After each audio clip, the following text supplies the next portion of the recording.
Your honour, पिछले 1.5 साल में इस केस के चलते बहुत बार लोगों ने मुझसे ये सवाल पूछे कि जब फोटोज वीडियोस में साफ साफ दिखाई दे रहा है तो हम कसाब को फांसी क्यों नहीं दे रहे। दोस्तों, 26/11 मुंबई हमले के बाद पूरे देश को इंसाफ दिलाने की लड़ाई लड़ने वाले एक ऐसे वकील की कहानी अब बड़े पर्दे पर आने वाली है जिसने आतंकवाद के खिलाफ अदालत में सबसे मजबूत आवाज उठाई थी। और जब उस किरदार को निभा रहे हो राजकुमार राव तो उम्मीदें अपने आप बढ़ जाती हैं। लेकिन क्या प्रहार का टीजर सच में रोंगटे खड़े कर देता है? क्या ये सिर्फ एक बायोपिक है या फिर साल 2026 की सबसे दमदार कोर्ट रूम ड्रामा फिल्म बनने वाली है? आइए करते हैं प्रहार टीजर का पूरा रिव्यू। नमस्कार दोस्तों, स्वागत है आपका हमारे चैनल पर। आज बात करेंगे राजकुमार राव की मोस्ट वेटेड फिल्म प्रहार द उज्ज्वल निगम स्टोरी के टीजर की। यह फिल्म भारत के मशहूर स्पेशल पब्लिक प्रोसिक्यूटर उज्ज्वल निगम की जिंदगी और उनके सबसे चर्चित मुकदमों पर आधारित है। खास तौर पर 26/11 मुंबई हमले के आतंकी अजमल कसाब के केस को फिल्म का मुख्य हिस्सा माना जा रहा है। फिल्म की कहानी कैसी लग रही है? टीजर लगभग 2 मिनट का है, लेकिन इसमें फिल्म की गंभीरता साफ दिखाई देती है। ये कोई मसाला एंटरटेनर या नहीं पैच, ये कोई मसाला एंटरटेनर नहीं बल्कि न्याय, देशभक्ति और अदालत की कानूनी लड़ाई की कहानी लगती है।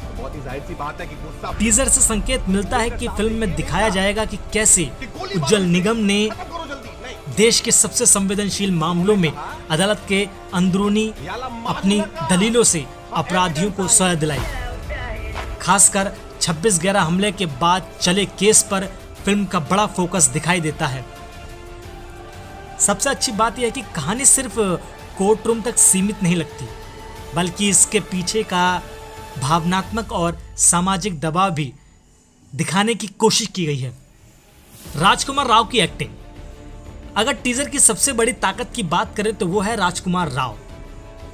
पहली झलक में उन्हें पहचानना तक मुश्किल हो जाता है। उनकी बॉडी लैंग्वेज, आवाज का उतार चढ़ाव और चेहरे के हाव भाव देखकर लगता है कि उन्होंने इस किरदार को सिर्फ निभाया नहीं बल्कि पर्दे पर जिया है। सोशल मीडिया पर भी लोग उनके ट्रांसफॉर्मेशन और स्क्रीन प्रेजेंस की काफी तारीफ कर रहे हैं। मुझे व्यक्तिगत तौर पर उनका कोर्ट रूम वाला अवतार काफी प्रभावशाली लगा। डायरेक्शन कैसा लग रहा है? फिल्म का निर्देशन अविनाश अरुण कर रहे हैं। टीजर देखकर लगता है कि निर्देशक ने इस पूरी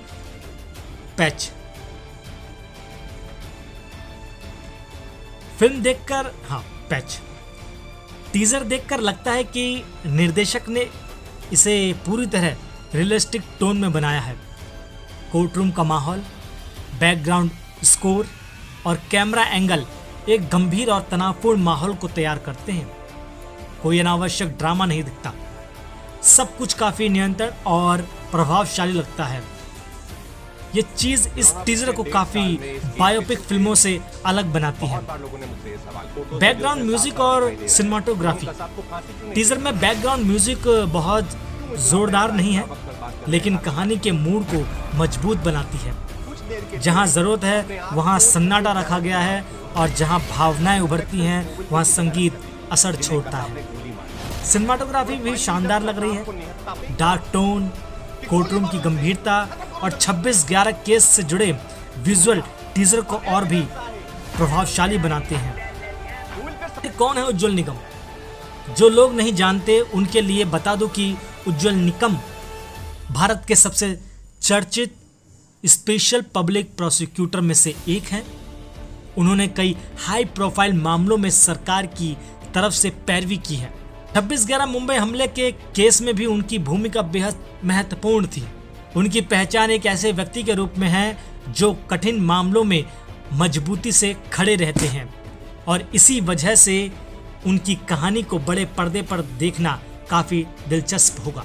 पॉजिटिव पॉइंट की बात की जाए तो राजकुमार राव का शानदार ट्रांसफॉर्मेशन, पावरफुल कोर्टरूम ड्रामा का एहसास, real story based film, strong dialogue, serious और मैच्योर प्रेजेंटेशन, डायरेक्शन काफ़ी प्रॉमिसिंग लग रहा है। फाइनल रिव्यू की बात करें तो कुल मिलाकर प्रहार का टीजर काफ़ी दमदार और प्रभावशाली लग रहा है। ये उन फिल्मों में से लगती है जो सिर्फ मनोरंजन नहीं बल्कि एक महत्वपूर्ण कहानी को सुनाती हैं या बताती हैं। राजकुमार राव का अभिनय, अविनाश अरुण का निर्देशन और रियल स्टोरी का संयोजन इसे बेहद मजबूत बनाता है, खास बनाता है।